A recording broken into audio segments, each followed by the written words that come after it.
Good morning and welcome to our third episode of She's a Force of Nature, where we highlight women with careers throughout the Ohio Department of Natural Resources.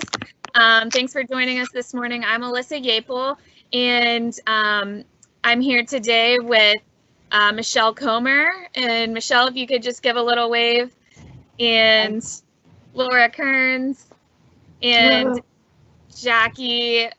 And I'm going to pass it over to Jackie in just a minute, but before I do, I just wanted to let you know that if you've missed our other episodes that we've done, the first week we highlighted two awesome ladies from our Division of Water Resources. And if you want to go back and watch it, I'm going to share that in the Q&A in just a second. They talked about our dam safety program and our floodplain management program and just had a lot of great insights. And then last week, we highlighted Sergeant Sarah Gensman, who's a natural resource officer with our Division of Parks and Watercraft, and Tara, who's with our Office of Real Estate and Land Management. Both of them also had fabulous advice for anyone looking to get into the field or exploring careers for the field of natural resources. So that video, that second one, will be posted later this week. I mentioned the Q&A box. If you have any questions for our presenters today, please utilize the Q&A and I'll be monitoring those. And with that being said, I'm going to pass it over to Jackie, and she's going to give an overview of the Women's Network and our program today. Hello, my name is Jackie Hyder, and I work for the Division of Engineering for ODNR, and I am also part of the Women's Network. The Natural Resource Women's Network has been established to promote diversity and leadership opportunities at the Ohio Department of Natural Resource. The Women's Network is dedicated to fostering an inclusive work environment while promoting networking, mentorship, and professional development opportunities for ODNR employees. Successfully engaging and empowering women at all stages of their careers strengthen our community, inspires innovation, and improves our ability to serve the public. Awesome. And so I guess we're going to kick it off with our presentations today and introduce the ladies that we're highlighting. So do you want to, I think Laura's going to do a presentation and then Jackie's going to interview Michelle afterwards. So I'll send it to Laura now. Okay, thanks. I am going to hopefully share my screen. Can everybody see that intro slide? Well, in 1 second. Okay. Now we're good. Okay, great. Okay. Okay, let's just wait for the street sweeper to go by. I don't know if you all can hear that. But yeah, hello. I am, like everybody said, Laura Kearns. I am currently a wildlife biologist with the Ohio Division of Wildlife. Yeah, first I'm going to tell you a little bit about my job. So I work for the Division of Wildlife, and the mission of the division is to conserve and improve fish and wildlife resources and their habitats for sustainable use and appreciation by all. And so where I fit into that is, oops, I went ahead a little bit. So my current job as a wildlife biologist, I specifically work with bird diversity, and one group of birds that I work with are raptors. So I oversee raptor, which is a bird of prey, like a bald eagle, monitoring and research and kind of related issues that come up with those across the state. So in the spring, we did a survey of bald eagle nests around the state. And I was kind of the person behind the scenes organizing that. We incorporated citizen science reports and then confirmed nests with our staff, mainly via air. We have a pilot who flies for the division, and he helped confirm nests, and then some staff also confirmed nests on the ground. And we were able to confirm over 700 bald eagle nests in the state. So that was really, really exciting because there used to be only 4 back in the late 70s. So Bald eagles have been a really amazing comeback, and it's really fun to be involved with them. Another group of birds that I work with are wetland birds of greatest conservation need. So a couple examples on this slide are common terns, which is, you see the bird nesting on the platform on the one side of the screen. Those are a state endangered bird, and we have some artificial nesting platforms up at a couple spots near Lake Erie, where we provide these artificial nesting platforms made out of pontoon boats. Actually, they're modified pontoon boats, and the terns nest there and produce young. So that's been a really interesting project to be involved with. And then I also worked with a project with black-crowned night herons a couple years ago. It was a project that we funded Ohio State to work on. We had a graduate student working on the project. And black-crowned night herons, that's an adult there at the top, and then a youngster that I'm holding there. We were putting transmitters on them so we could track their movements, study dispersal patterns, migration patterns. A lot of these birds go down to Florida in the winter, but we even had some that went as far south as Cuba and Honduras. So it was a pretty interesting project. And then I also, forest birds is another group of birds that I work with. And if there's any kind of research projects that we're able to fund, try to get some monitoring together. But mainly I tend to do a lot of education about how best to manage forests for forest birds. So I've helped produce a guide in terms of how to manage forest birds, and do a lot of workshops and programs related to that. So, so that's a little bit about what I do now, and I'm just now going to give you a little bit of background about kind of how I got to where I am. And so that's a picture of me when I was a kid. Growing up, like my dad especially was really good about getting us out in the field and doing hikes and exploring creeks and nature and things like that. And so I kind of had this love of biology and the outdoors growing up. And I thought about careers. I really liked animals. I thought about careers I thought about a biologist, even though I didn't really understand what that was. I thought about being a vet. I thought about being a zookeeper. And along the way, I kind of did explore those different options. And ultimately, when I went to college, I went to Kenyon College, a small liberal arts school.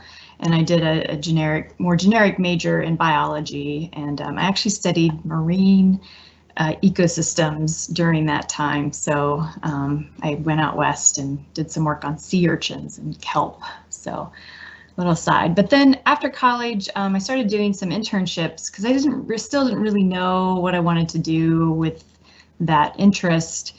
And I ended up at a place called Glen Helen Outdoor Education Center, and they had a raptor rehabilitation program there. And I got to take care of a captive bald eagle that was on display for educational purposes. And that was just amazing to take care of this bald eagle. So that kind of really sparked a love of birds in particular. From there, I went to work at a place called the International Crane Foundation, where they do a lot of work reintroducing critically endangered cranes into the wild. So I got to help. I got to wear a crane costume and pretend to be a crane and help raise these cute little crane chicks into that huge thing that I'm holding there in that picture. So they can be quite large birds. So and so it's really cool that these early experiences with raptors and cranes are species that I continue to work with today. But then I decided to go on and get some graduate training. And for my field, it's really to do research and be involved with research, you really at least need to get a master's degree. And for my position now, you need to have at least that minimum qualification. And but I also did a PhD. So so I spent several years in graduate school, and during the time in graduate school, I studied songbirds, primarily in forest habitats. And so I worked with a species called the black-throated blue warbler, which you can see there, and then and I was at the University of Michigan for my master's. And then I came to the Ohio State University to do a PhD, and I studied cardinals, of all things, and another species called the Acadian flycatcher. But I also, in between those graduate degrees, I worked at several different other places as a research assistant. One place was called Archibald Biological Station, that was in Florida. Worked with a endangered scrub jay species called the Florida scrub jay. And then I also worked at the Smithsonian Conservation Biology Institute for about a year, doing a lot of different projects with birds, with deer, with butterflies, all over the place. It was really kind of great time to get some diverse experiences. So that was in between my master's and PhD. I did my PhD, and then the job here with the Division of Wildlife was open. I applied and got the job. And so I've been here with the Division of Wildlife since 2014. So with that, I'd be happy to take any questions. Yeah, that's it. I will stop sharing my screen if I can figure out how to do that. Let's have Jackie do Michelle's, and then we'll come back to questions at the end. Is that okay? Sure. Unless Jackie, you wanted to ask Laura any questions right now? So Laura, the only question I think I have for you is, what do you know now that you wish you knew you were thinking about when you were getting into this career field? Oh boy. Well, I think that some things that are important is that I think a lot of people think this job is really glamorous. And it does have its glamorous moments, but there's a lot of hard work. Being in the field is not easy. You have to get used to dealing with bugs, dealing with inclement weather. During my master's degree, there was mosquitoes were horrendous. They were horrible. I mean, I had to cover myself in like a bug repellent clothing, and but sometimes I had to work in my bare hands while I was trying to deal with the birds, and it was just, you just had to grin and bear it. So you have to develop a tough skin with dealing with field conditions. Just a couple weeks ago, I was doing a project. We were working with swans, and it just started pouring rain, and I didn't have any rain gear or anything, but I just dealt with it. I got completely soaked, but it was actually kind of fun to get completely soaked like that. But it wasn't ideal, wasn't preferred in that situation.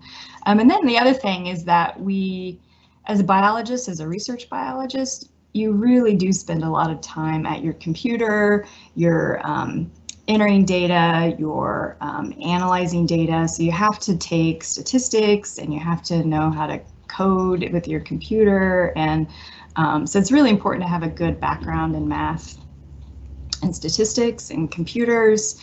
And then you have to write up your results. So there's a lot of writing involved too.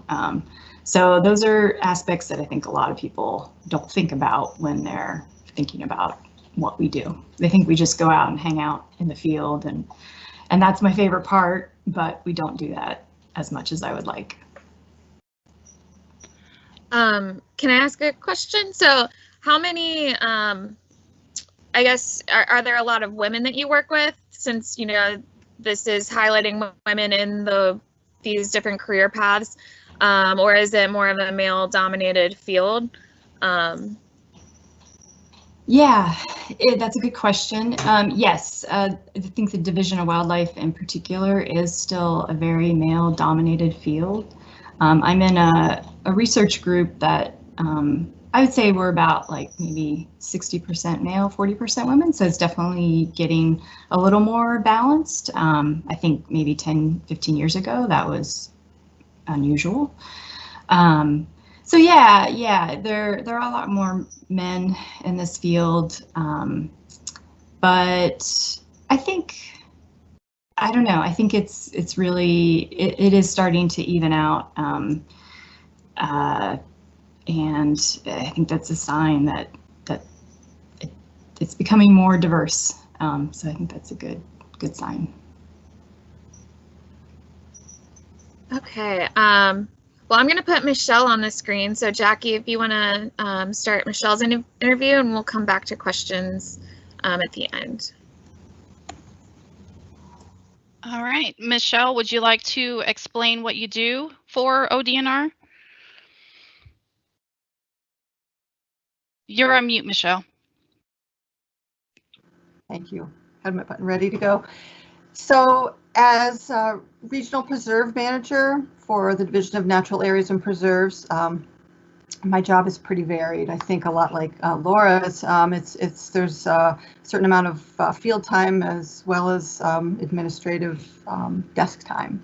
But so, you know, overall, the overarching role for me is to ensure, to oversee the operations for multiple nature preserves in the Western region, is where I'm located.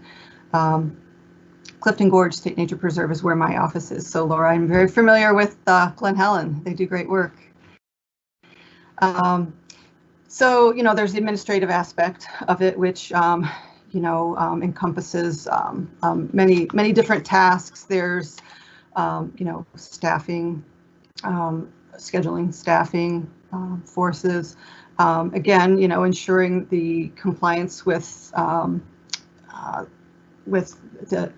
each site has a management plan, and so, you know, we're always looking at that management plan to ensure that it's, you know, we're within compliance and that sort of thing. So there's the maintenance aspect of it. All of our sites, you know, many of our sites have trails, so we're maintaining the trails, facilities maintenance, equipment maintenance. Ecological management is probably the most important aspect of our job as preserve managers. So, you know, we're looking at the management plans, and we're in the field identifying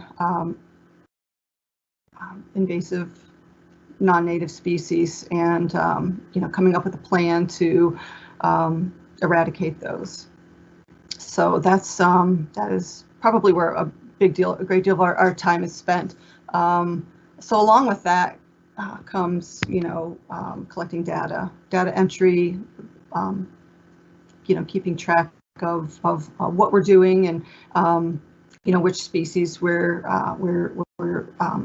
targeting, knowing where those rare species are as well.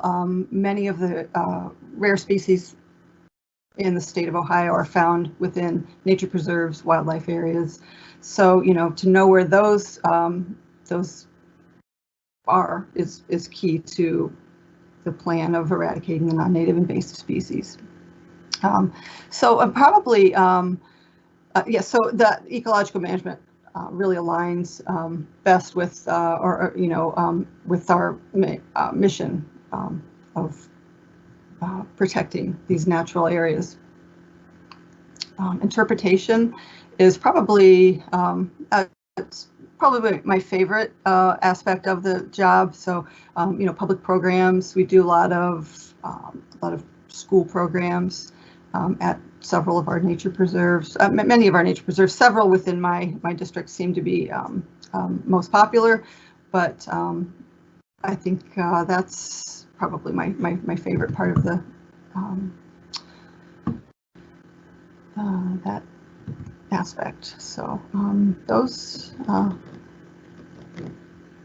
public inquiries also is a, you know, part of the administrative work that we do, meeting with contractors, you know, maintenance wise, you know, purchasing, making sure that we have the supplies we need for the ecological management that we're doing, maintenance that we're doing, programming. Coming up with programs is, you know, of course, designing and implementing all of those aspects. So what influences in your life has directed you towards this career choice? Always had a love of nature and the outdoors. My grandfather was an avid gardener, and I really gained a love of plants, specifically from him.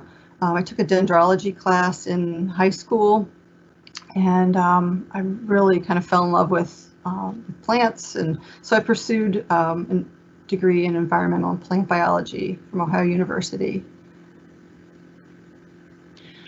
Being a female in this career, what challenges have you had to overcome? By being a female, and well,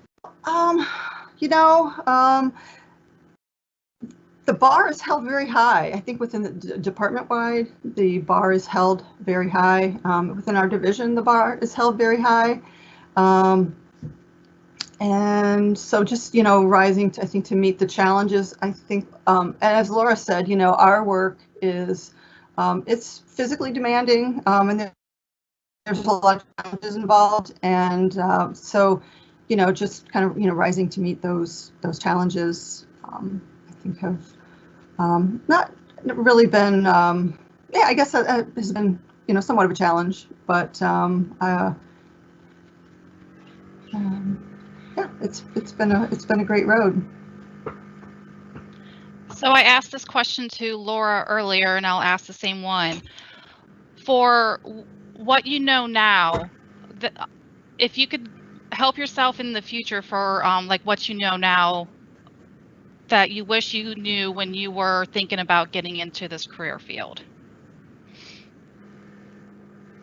So I would recommend interning, volunteering. Recent conversation with some of my colleagues, we were discussing volunteering, and many of us began volunteering for the division, and it really, I think, gives you a good feel for what what we do. Job shadowing, of course.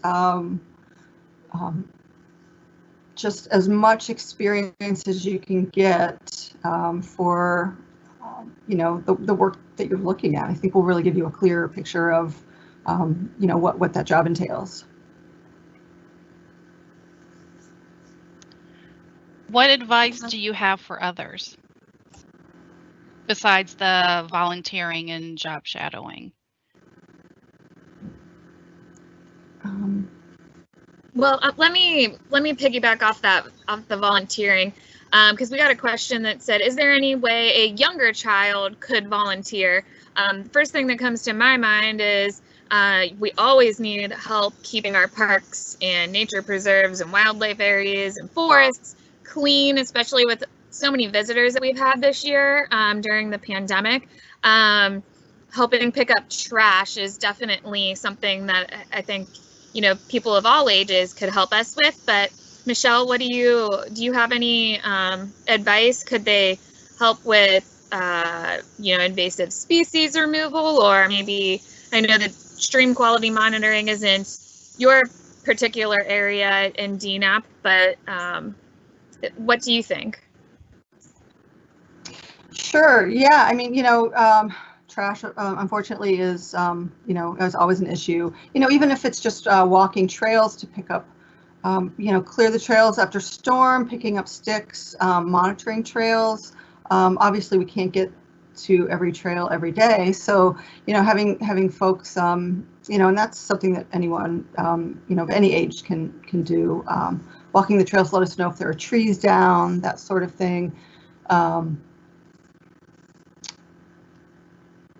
Yeah, I mean, there are opportunities for ecological management as well. We do have scout groups come to help us with that. It takes some planning, but we do have opportunities for ecological management as well. So yeah, those are some things I think that folks of any age could do.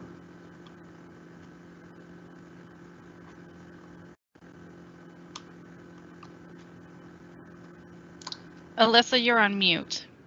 Oh, I do that once every webinar. I say that almost every time. Sorry about that.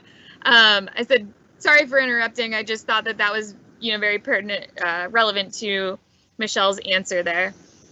And we are getting a few questions that are coming in. So do you want to go back to the advice question that Jackie asked Michelle, or we can go on to the other questions? It's up to you. I just had another thought, another thing, wildlife photography. We have an Instagram site. We have a Facebook page that the Instagram is fairly new. So, a lot of people are out on the trails, and photographs are always, a way that people can contribute to the, work of our division. You can submit those, and we're always looking for great content. So flowers, any thing of interest. That's a fun way. I didn't think of that. So great idea. Okay, I'm going to put us all on the screen now and ask a few of these questions that are coming in. So Laura and Michelle, either of you, feel free to answer. This one is probably, now I don't know if you'll know this, Laura, we might have to get back to this individual, but it's about game wardens, or as we call them, wildlife officers.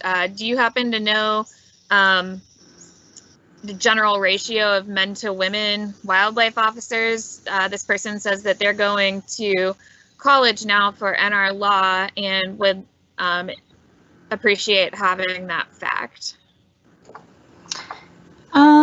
Yeah, I don't know for sure, but I would say it's probably only 10 to maybe 20% of our wildlife officers are female. Yeah, it tends to be very low, but I think in the last couple of classes, there have been at least a couple women in each class, so that's encouraging.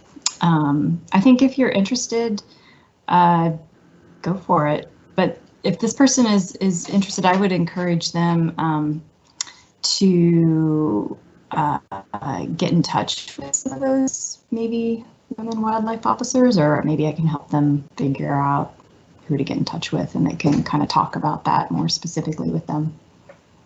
Yeah, and I will point out too that last week we did interview Sergeant Sarah Gensman. So if you weren't able to join us for that one, she's a natural resource officer. So not with wildlife, but with our Division of Parks and Watercraft. And she might be, it might be good for you to watch her and see some of the advice that she gave throughout her interview. And that will be posted on YouTube later this week. And then we have a question from Cassie. What kinds of internships or experiences are good for someone to have in order to get a job in the natural resources, or get a job in natural areas and preserves? So, Michelle, do you want to take that one? Sure. I think experience with plant identification is really important. Most of our invasive species that we deal with are plants, and that list just keeps growing. So, as much experience that you could get in plant identification, native as well as non-native, I think would be really valuable. Using power equipment would be great. That looks great on a resume, and it's certainly a useful experience. Useful skills to have for working in our division. Michelle, what kind of equipment do you use regularly, like chainsaws or? Chainsaws, weed eaters, chainsaws. Those are kind of the main tools that we use. Another aspect that I didn't mention in ecological management is controlled fire. So we use controlled burns in a few of our sites. It's a wonderful tool to control invasive species.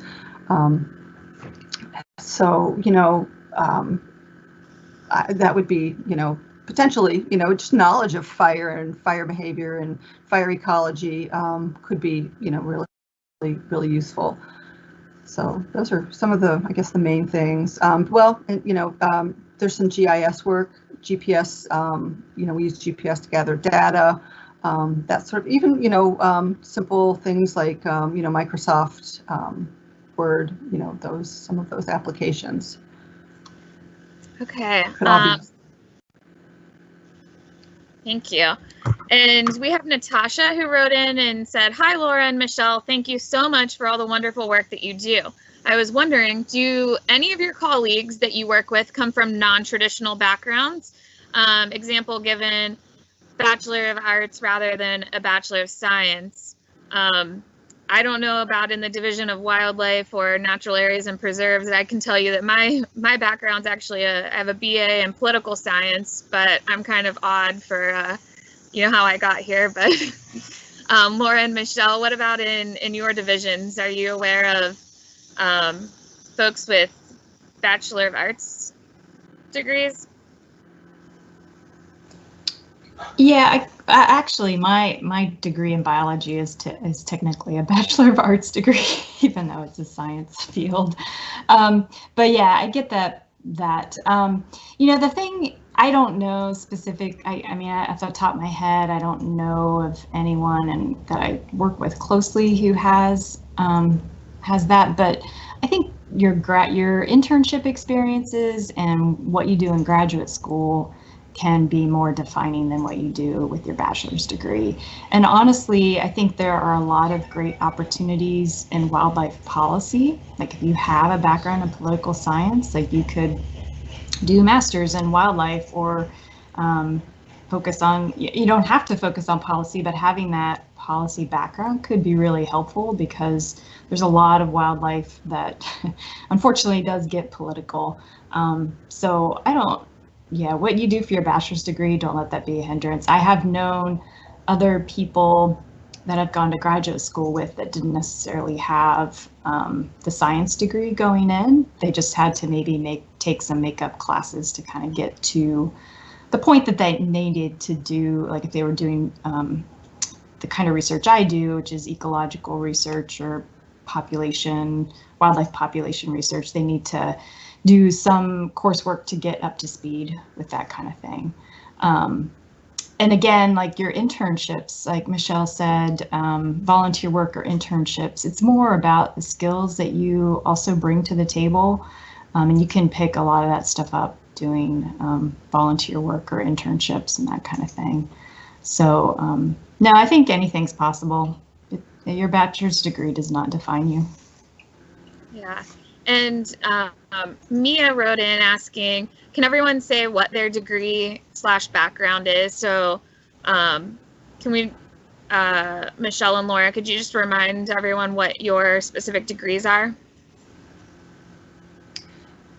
Sure. Yeah. So actually, technically, my degree is a Bachelor of Arts in Environmental and Plant Biology.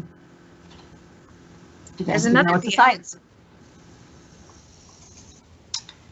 Yeah, so like I said, I have a Bachelor of Arts in Biology, and that's just because I went to a liberal arts school and none of the degrees were BS degrees, so Bachelor, not BS, but Bachelor of Science. And then my master's degree is actually in Resource Ecology Management, but I studied birds for my specific research, looking at bird habitat relationships. And then my PhD is in wildlife science, and that's through both the master's and PhD were at School of Natural Resources and Environment. So yeah, again, with your graduate degrees, you can get more specific and kind of tailor to specific area, more so than with a bachelor's degree. Mm-hmm. And something that just came to my mind is we do have a lot of communications professionals throughout our divisions and department, and I think that's another Bachelor of Arts degree. So just wanted to point that out. And Michelle, I don't know if you have anything to add about your colleagues that may have the degrees that they have. I mean, I know you mentioned yours is a Bachelor of Arts. But yeah, you know, I off the top of my head, I don't know how many of the people that some of my colleagues are Bachelor of Arts degrees. But again, I think Laura's right. I think you know, that experience really is more valuable than you know, the degree is certainly important, but that experience is really valuable. I think you know, those are the skills that are going to come into play as you you know, pursue your career and your day-to-day work. yeah.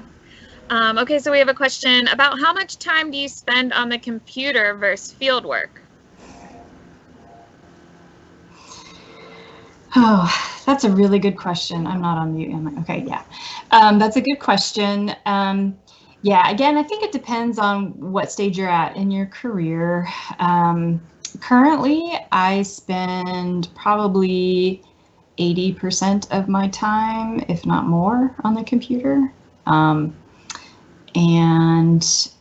But I think, so I'm in research. We also have a research technician. I would say he spends more of his time in the field than I do, because it's more of his job description is to be in the field.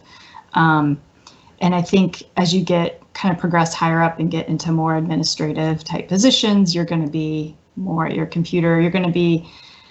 I also spend a lot of time in meetings, so on the phone talking to people, or in, you know, these days it's Zoom meetings and not in-person meetings, but a lot of time, you know, doing planning and working on project management stuff together. So there's that component. You're not just always sitting at your computer, but yeah, it is a lot of time on the computer. But there are positions that are more field-based, like the wildlife officers. They're definitely in the field quite a bit, you know, dealing with things happening out there. But everybody has a computer and is linked into a computer in some way and spends some time on the computer. I guess it just depends on in what way you're interacting with your computer. Like I said, with my research type position, we spend more time dealing with data, doing analysis, writing reports, maybe, than some other types of positions within the division.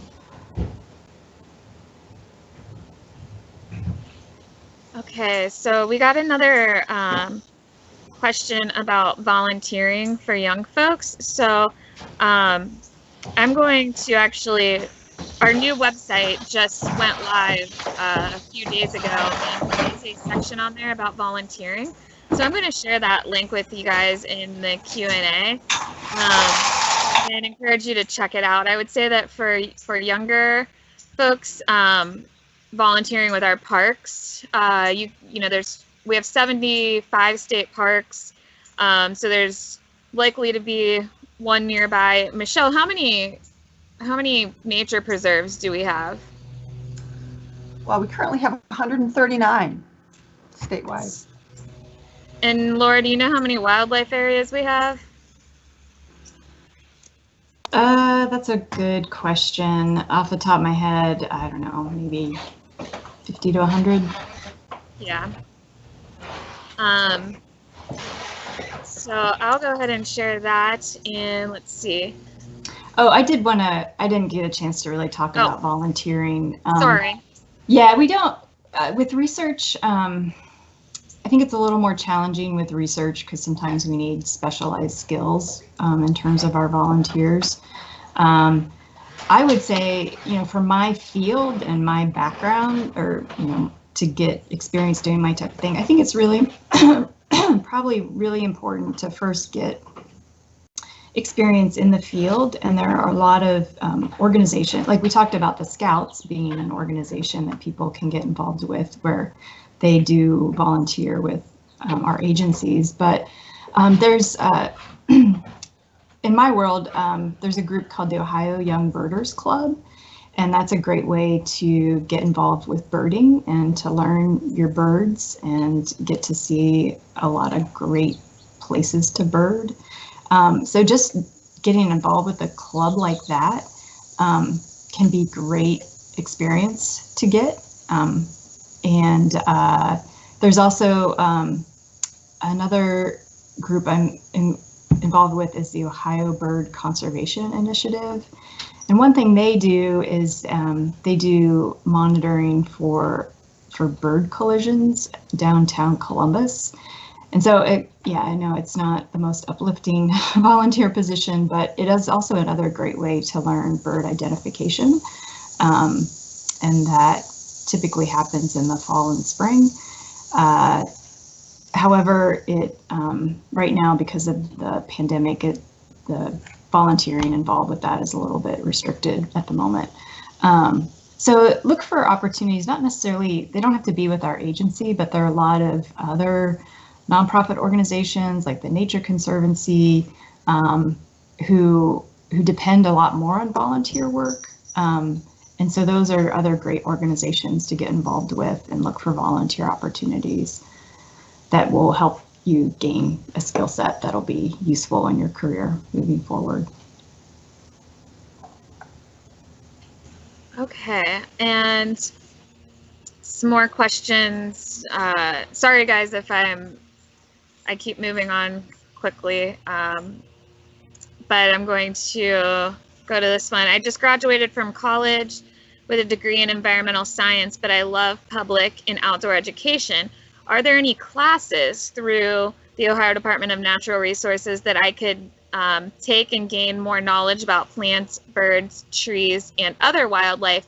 I want to mention, and this isn't necessarily a class, but we do record all of our webinars that we do, and we have them on so many different topics. We do 2 webinars a week. Tomorrow we're actually doing one on our Scenic Rivers program. We've done a whole bird series, so that's called Ohio Bird's Eye, and it's on our YouTube page. We've done one about pollinators. We have one with forestry coming up next week. We've done one on fossils.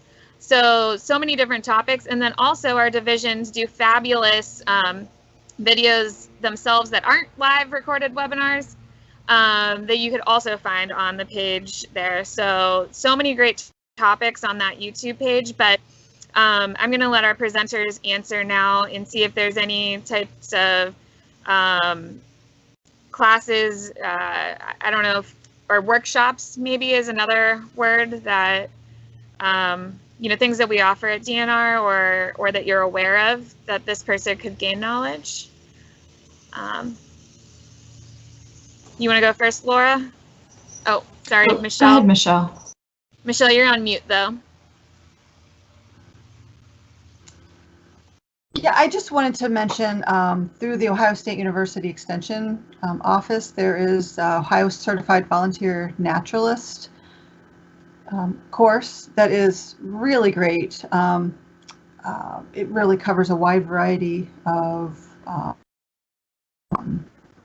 environmental topics. So I would recommend that. I think they have them several times a year throughout the state. And so they're OCVNs. Many of our volunteers are OCVNs, Ohio Certified Volunteer Naturalist. So that was all I was going to say.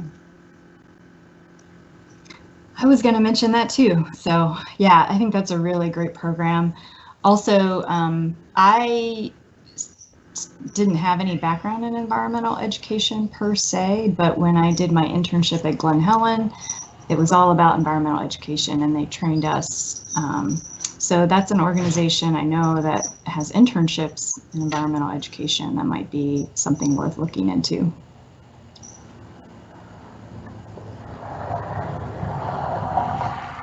Okay, I came inside, guys, because there was a chainsaw out. Somebody using a chainsaw outside. So the next question we have here, let's see. I'm an environmental science or an environmental studies major and will graduate in the spring of 2021. Is there a way for me to keep in contact with either one of these lovely ladies so I may get my foot in the door at ODNR? I think, Cassie, maybe if you send us your email address in the chat, we can pass it along to Laura and Michelle, and maybe you can ask them some questions afterwards. Does that sound all right, guys? Okay. And if I want to pursue working with bird and raptor research and management, what degree would I want to pursue? I was looking at zoology. You guys have thoughts on that?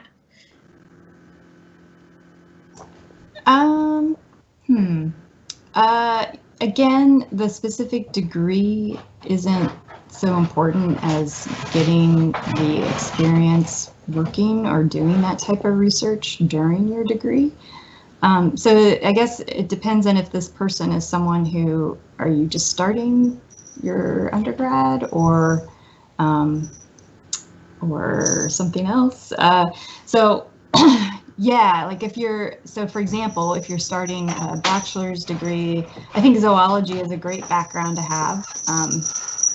But I think getting some experience in terms of volunteering, you could volunteer at a wildlife rehabilitation center that specifically focuses on raptors, for example. That was an important experience for me. So there's several different rehab organizations around the state that you could get involved with. And again, afterwards, we could email about what some of those are.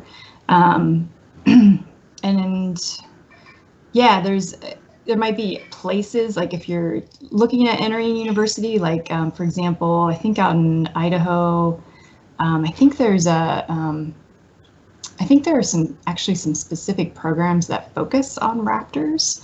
If you're interested in that, if you're just interested in birds in general, there's a lot of great programs all over the place. Ohio State, they've got some great professors there who do research on birds, and you could do an undergraduate project with them and get the experience you need. So yeah, it kind of depends more on where you go and who you meet along the way, and meeting the right people to get you into that area specifically. Okay, and we have a question. So we've talked a lot about folks that are, pursuing their degree or maybe coming towards the end of their programs and getting into the field.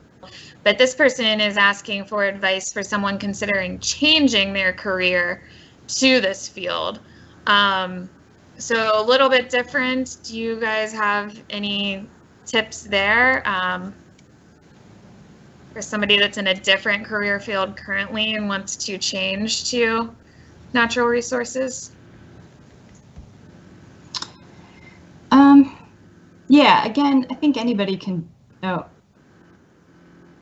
well, I'll go ahead and start. I think Michelle is on mute, but yeah, I think you can change your career anytime, I think. And there are different ways you can do that. Again, I think volunteering, interning are great ways to get experiences that can help push you in a different direction. Another thing is going to school as an option. Ohio State has what they call, it's a professional degree in environment and natural resources. The program's called MENR. It's in the School of Natural Resources, but it's kind of specifically to help pivot people, like maybe it builds on what their expertise is currently, but gives them the additional knowledge in environment and natural resources to help them pivot in the direction they need to go. So those would be the two ways I could advise in terms of pivoting, and talk to people in the field and see, if you know where you want to go, talk to people who have those positions and get input. Okay, and we have people that have asked, is there a link to this program? So Michelle had something she wanted to say. I'm sorry, guys. Go ahead. No, Michelle, you go first. I was just going to reiterate. Yeah, I think it's never too late to change your degree or change your major. I guess like to encourage people to kind of. It's it's a worthy cause. It's a worthy division. It's just there's so many aspects to natural resources that that you can specialize in, and I just think it's super important to bring as many people on board as possible. I apologize. I'm apparently I can't multitask very well today. I'm just trying to get through all these great questions that we've had coming in, so sorry. And thanks, Laura, for pointing that out. So people have asked for a link to this program. I just published that in the Q&A. All of our videos will be recorded, or are being recorded, and they'll be posted on our YouTube page. So that'll be put up there sometime within this next week. And then another question that we've gotten this question every week, and it's a great question. What site should you use if you want to see the ODNR job openings? And that site is careers.ohio.gov. I also posted that in the Q&A. So if you go to that website and search under natural resources, you will see the available job postings. Right now, I know that we're hiring for some natural resource workers, which is a great way to get your foot in the door. So that's the seasonal position, though, that'll start as soon as possible through the end of the year. But it's a great way to get your foot in the door and build some connections.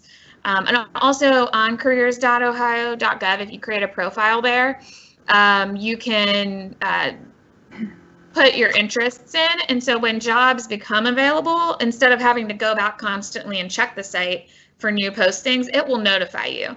So I really encourage anybody looking to work for ODNR to create one of those profiles so that you will become alerted of any new openings. Okay, and we have a question.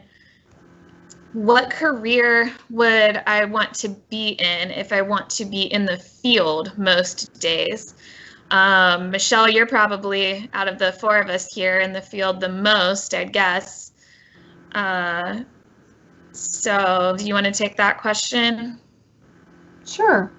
So yeah, in our division, because we're small and there's so much field work to do, I am in the field probably, I guess this was to hit on one of your last questions, probably 40 to 50% of my time, and it varies season to season. But that, 40 to 50% of the time probably spent in the field. Sometimes more, sometimes less, but it's a good balance, and it's nice to have options, to have lots of different experiences, and be able to get in the field. I do enjoy that kind of boots on the ground time.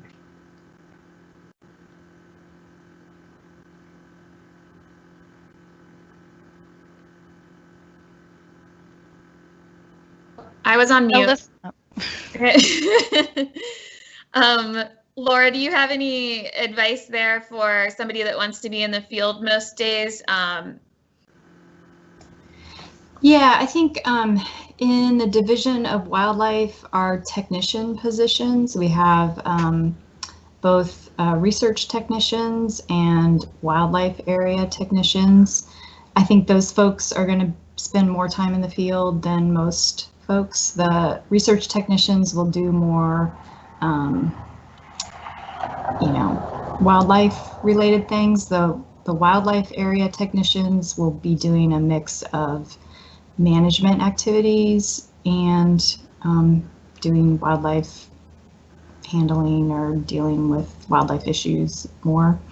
But yeah, those would be the ones most in the field. I think if you're actually in environmental education or a naturalist for the parks, you're probably in the field quite a bit too as well. I don't know if you have any parks folks coming up in your series. We do. We have, actually next week, we have Natalie Purview, she's an environmental programs administrator with the Division of Parks and Watercraft, and she oversees programs such as our State Trails program and our Clean Marinas program and a slew of other things. She's kind of got her hand in all different sorts of things at the Division of Parks and Watercraft. She's one of 7 administrators for the division, which is pretty cool. And we also have Jen Bouchait, who is with our Office of Coastal Management, and within that office is Old Woman Creek National Estuarine Research Reserve. And Jen is the educational coordinator. So she's in the field, I think, a decent amount too, probably a split, you know, because she does class field trips and stuff like that on the reserve. So she's not with parks, but you know, kind of somebody that's also out in the field. And Laura's right, naturalists, natural resource technicians or workers. A lot of our parks folks are out in the field frequently. Looks like. So something that I want to point out is people that were asking about volunteer opportunities for youth. On our new website, we have a section that's for scouts, and I think Laura mentioned scouts earlier. And it doesn't, in that section, there is a list of service projects. I shared the link in the Q&A there. And it doesn't have to, you don't have to be a scout to do a service project, but it has a ton of great service projects listed, and we're continuing to build that list. I think we have like over 150 on there right now. And we will double that within this next week. But there's some great youth projects there, so please check those out. It could be anything from, you know, beach cleanups. We talked about beach cleanups, or building bluebird boxes, or invasive species removal, building little free libraries. There's a variety of things on that site.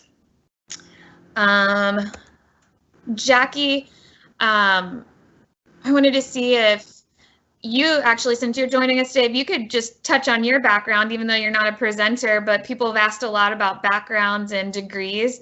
And so I thought it might be nice if you could touch on what you do at DNR. And then I wanted to see if you had any questions for Laura and Michelle before we wrap it up, because we're getting close to time. So my background is not in natural resources, not even close. I have a medical background. I received a license to be a licensed practical nurse. And I was into nursing from senior year of high school all the way into my early 30s. So I just became part of the natural resource family about 4 years ago. I work for, like I said, the Division of Engineering. I'm the executive assistant to our chief engineer. And within engineering, because a lot of the questions are, how frequently do you work out in the field?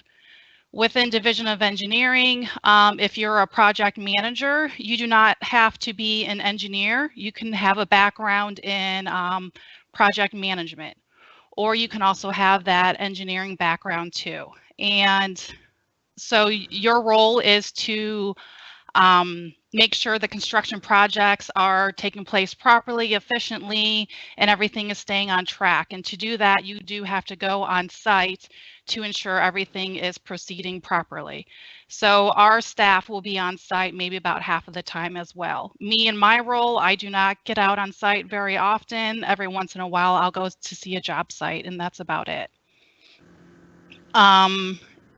To work for Ohio Department of Natural Resources, it is a great company or department to work for because of the variety of careers that are within our department. So I loved hearing everyone with their experiences with wildlife, parks and watercraft, oil and gas, mineral resources. It's just a fascinating place to work for, where you're constantly learning new things, new trades, new experiences. So I highly recommend trying to get a career within the natural resources. Thanks, Jackie. And that puts us right at about time. So I'm just going to wrap it up by thanking our presenters. Thank you so much, Michelle and Laura. And thank you, Jackie, for helping me today. And I want to just let you guys know that if you missed anything today or missed any of our previous webinars, you can find them on our YouTube page, as I had mentioned. Just search OhioDNR and you'll find all of our great videos there. And then also tomorrow we have a webinar with our Scenic Rivers folks. So it's Ohio's Wild and Scenic Rivers webinar series, and we are going to be talking about water bug superpowers. I'm super excited for that, so I hope that you might join us then or tell your family and friends. It'll be a great program for kids. So I hope everybody has a great rest of their week and take care. Thank you. Thanks.